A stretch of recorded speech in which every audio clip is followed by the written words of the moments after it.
Баршаңызға сәлем, сіздермен бірге Гүлім. Бүгін сіздерге осындай өте керемет, әдемі, дәмді әрі оңай жасалатын печенье рецептісін ұсынамын. Ол үшін жұмсақ сары майға қант ұнтағын немесе қантты салып, оған тұз қосамыз. Барлығын жақсылап шанышқымен немесе қасықпенен осылай араластырып аламыз.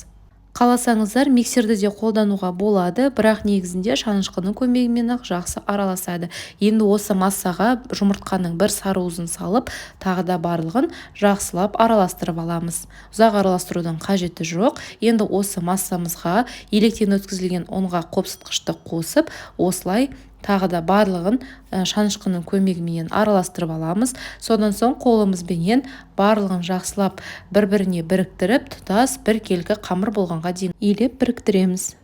Дайын болған қамырды бірден дастарханымызға қойып, бейнеде көрсетілгендей етіп ұзынша қалыпқа келтіреміз. Егер қамыр қолдарыңызға немесе дастарханға жабысып жатса, кішкене ұннан себуге болады. Бірақ көп мөлшерде ұнды қоспауға кеңес етемін. Сол кезде сіздердің печеньеларыңыз өте нәзік болып шығады. Енді қамырды бейнеде көрсетілгендей етіп, теңдей екі бөлікке бөліп аламыз. Әрқайсысын осылай теңестіріп, ортасынан тағы да бірдей етіп бөлеміз. Әрбір бөлінген бөлігін ұсақ бөліктерге осылай ұсақтап, бірдей теңдей етіп бөлуге тырысамыз. Осылай жасасаңыздар өте ыңғайлы, қамырларыңыз бірдей болып бөлінеді. Енді осы бөлінген әрбір қамырымызды бейнедегідей етіп, дөңгелек қалыпқа келтіріп аламыз.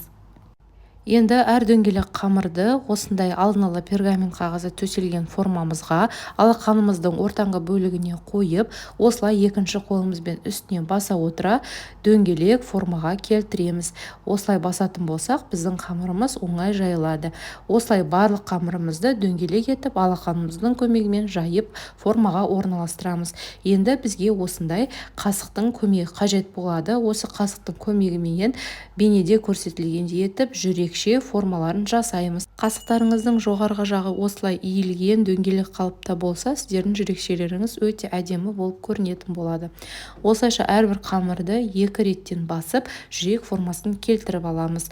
Барлық қамырымызды дәл осылай етіп формаға келтіреміз. Жүрекшелерді жасап алғаннан кейін оның ортасына құйылатын тосап немесе джеміміз сыртқа ағып кетпеу үшін ортасын осылай қолымызбен басып аламыз. Жүрекшелеріміз одан сайын әдемі көріну үшін қасықтың шеткі бөлігімен бейнеде көрсетілгендей етіп, шет жақтарының барлығын осылай жүргізіп шығамыз. Осы кезде біздің жүрекшелеріміз одан сайын әдемі көрінетін болады. Енді бізге осындай тосап қажет болады. Қаласаңыздар джемді пайдаланыңыздар. Жүрекшелеріміздің ортасына осылай кондитерлік қапшықпен немесе қасықтың көмегімен жүрекшелеріміздің ішін толтырып шығамыз. Қаласаңыздар кез келген салма түрін қолдансаңыздар болады. Менде бұл жерде қара қарақаттан жасалған тосапты пайдаландым. Қаласаңыздар өздеріңізге ұнайтын кез келген тосап түрін қолдансаңыздар болады. Бұл жерде шектеу жоқ. Енді осы дайын болған печеньеларымызды алдын ала қызып тұрған пешімізге салып 160-180 градус аралығында шамамен 7-8 минуттай пісіріп аламыз. Піскеннен кейін біздің печеньеларымыз осылай көтеріліп, әдемі болып шығады. Беті қызарып, қоңырлана бастаған кезде пешімізден шығарып, оны толықтай суытып, қонақтарыңызға ұсынсаңыздар болады. Міне осылай өте нәзік, жұмсақ әрі дәмді болып шығады. Ал мен сіздерге бейне пайдалы болды деген ойдамын. Астарыңыз дәмді болсын.